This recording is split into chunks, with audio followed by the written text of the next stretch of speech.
تا کو نرمی سے ادا کیا جائے گا، سین کی آواز نہیں نکالی جائے گی۔ زبان کو اوپر والے اور نیچے والے دانتوں کے درمیان رکھ کر تا ادا کریں گے۔ ف ف جیم، اب جیم نہیں کریں گے، ناک پہ آواز نہیں لے کے جائیں گے، جی جیم۔ ح، نہ اس کو خا پڑھیں گے نہ اس کو ہا پڑھیں گے، اس کو گلے کے درمیان سے آواز نکالیں گے اور بالکل صاف آواز نکالیں گے۔ ح ح خو، اس کو پر پڑھیں گے، موٹا پڑھیں گے۔ اب پہلا حرف موٹا آ گیا کیونکہ یہ سبز رنگ کا ہے۔ خو خو، دال دال، اب دال کو بھی تھا کی طرح پڑھیں گے، نرمی سے ادا کریں گے، اوپر اور نیچے کے دانتوں کے درمیان زبان کو رکھ کے پھر ادا کریں گے۔ ذال ذال رو، اب سبز رنگ کا لفظ آ گیا تو اس کو بھی ہم پر پڑھیں گے، رو، را نہیں کریں گے، رو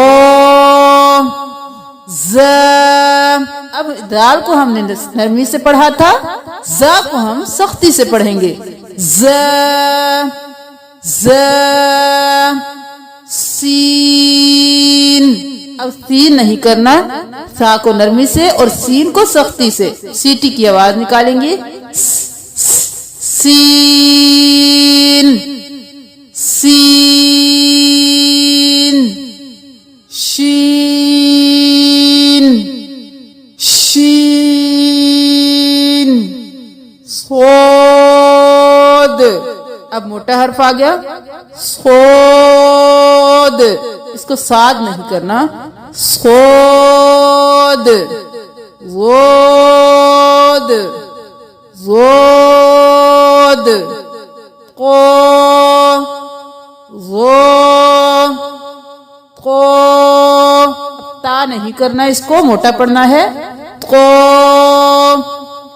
زو، اب وہ پڑھنا ہے، اب زا سختی سے، دال نرمی سے اور زو موٹا، تینوں میں فرق ہے۔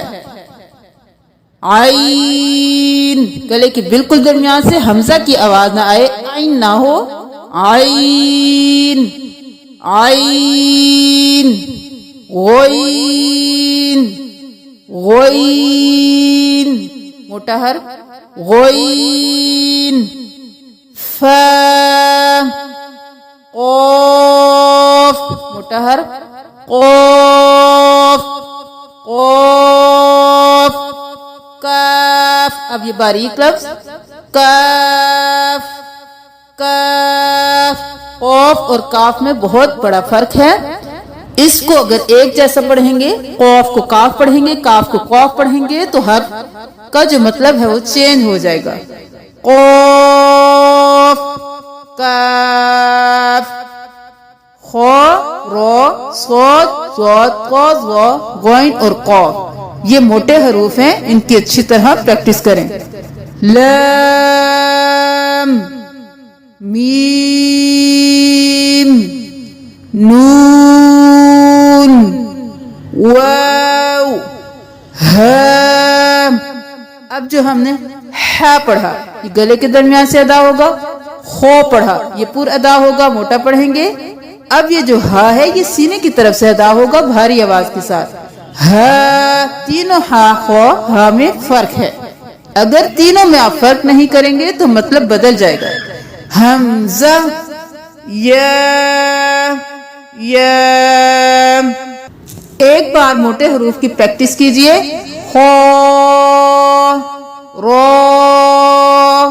صاد ضاد قا ظا غین قاف، نرمی سے پڑھے جانے والے حروف، خ ذال، سختی سے پڑھے جانے والے، ز سین، تینوں خوا میں فرق، ح